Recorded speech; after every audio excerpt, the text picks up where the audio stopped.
A fire had consumed everything, leaving behind a tragic fate for a man burned over 95% of his body, with large patches of skin peeling away.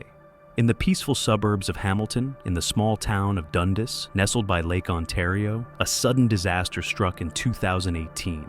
On one summer night, as the entire community slept, flames erupted like a wild beast, devouring everything in its path. The man in the house woke amidst the inferno, but by the time he realized the danger, all exits were surrounded. He was lucky to escape, falling onto the lawn and crying for help before slipping into unconsciousness.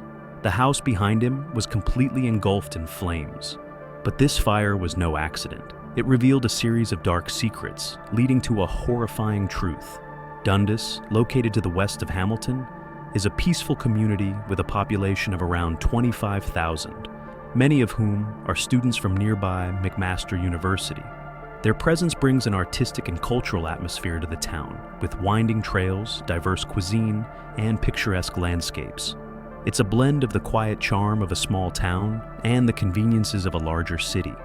Although the crime rate is low, occasional thefts or car break-ins do occur.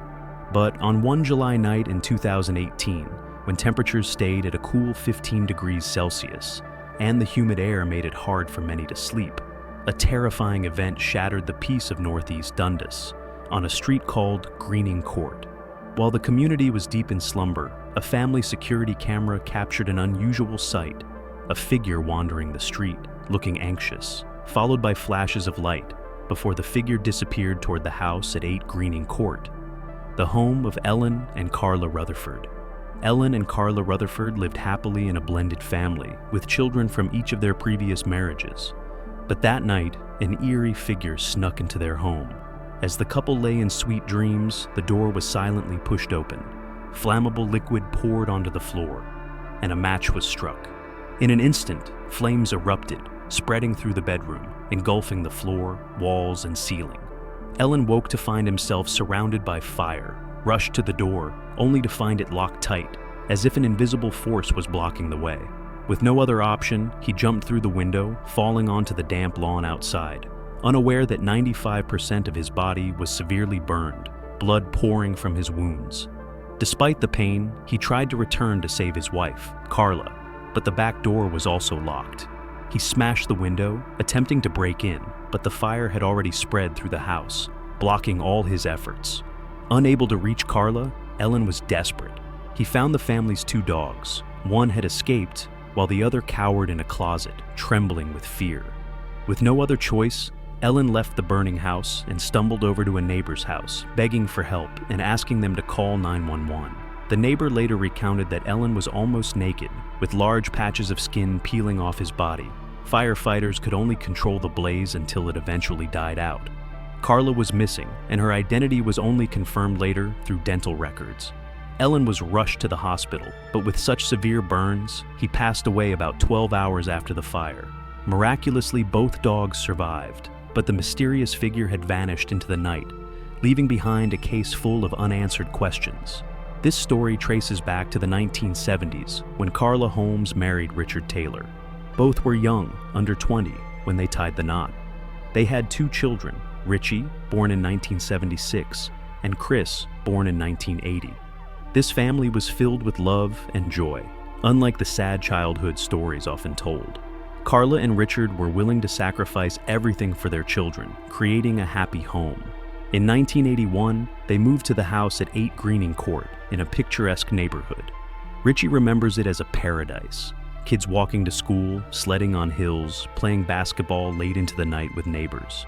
In those days, the doors didn't need to be locked, and both children and adults enjoyed pure joy. Richie was a basketball star, and Chris was his close companion. But while the 2 brothers were still in school, Carla and Richard divorced. Richard found new love, and Carla met and married Ellen Rutherford, a colleague at McMaster University Medical Center. They married in 2007 and enjoyed a peaceful retirement. Ellen was passionate about environmental protection, often visiting their grandchildren with Carla. Carla had 2 sons from her previous marriage, while Ellen had 2 daughters. Richie and Chris both graduated from McMaster University. Richie became a gym teacher, and Chris became an orthopedic surgeon, later co-founding a massage chair company with his brother. But amidst what seemed like a peaceful life, this family was swept into a nightmare due to the fateful fire. In the interrogation room, Richie appeared tense, sitting across from the detective to begin a heavy conversation. He recalled that painful morning, his mood weighed down even more as he faced the truth. As a teacher beloved by his students, Richie found himself entangled in financial trouble. His colleagues didn't hold him in high regard, and parents were wary. During a trip to Montreal, he was criticized for neglecting to supervise his students, but he coldly responded, "They're not my kids." This remark tarnished his image. He moved between schools, bringing with him undesirable rumors. Once, he lied about having pancreatic cancer to request a few weeks off. Just one of many lies he told. His girlfriend, Evangelina, a Greek woman working at the University of Toronto, still loved him despite knowing about his financial struggles. She even bought her own engagement ring because Richie couldn't afford one. But her love for him never waned due to his financial problems. In reality, Richie's life was drowning in debt.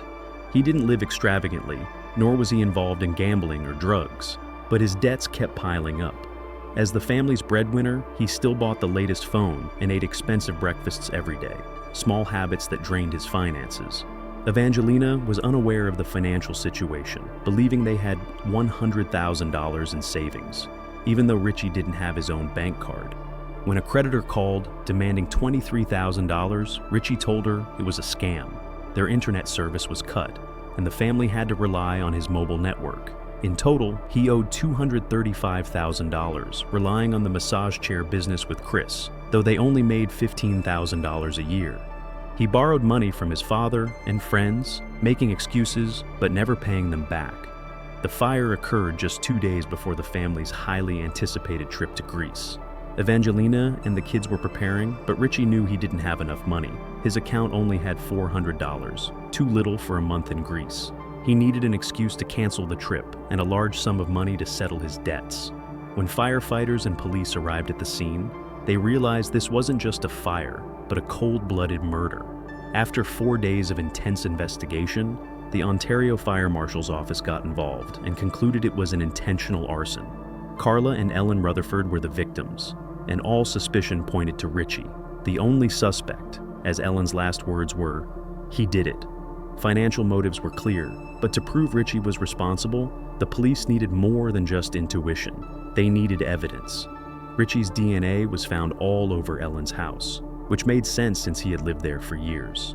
The police kept him under surveillance, noticing odd behavior. The cane he used in the interrogation room seemed unnecessary, as he walked just fine. The day after the fire, he stopped his car by the side of the road, rummaging around as if looking for something, perhaps a discarded gas can. They approached Evangelina, who should have been enjoying the warmth of Greece but was now drowning in grief. The police revealed Ellen's final words, suggesting Richie was the culprit. Upon hearing this, Richie exploded, shouting at the police. When police searched Richie's house, they found bank statements on the table, but they were fake.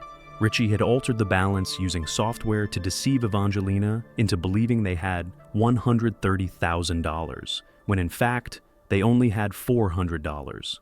After Carla's death, Richie received part of her inheritance but hid it from his wife, only sharing it with the children. He and Chris each received a portion of Carla's inheritance. After the fire, Richie received $18,000 in insurance, just enough to bail him out, but less than expected.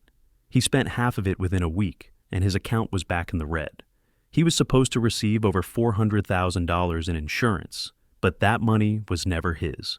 In the interrogation room, Richie wore a thick coat, facing the cold gaze of the detective. Every word, every breath, every sigh was being recorded. Though it was freezing outside, the warm interrogation room became the furnace burning the truth he could no longer escape. By the end of January 2019, when the murder charge was confirmed, Richie still denied any involvement in the fire, even casting suspicion on the late Ellen.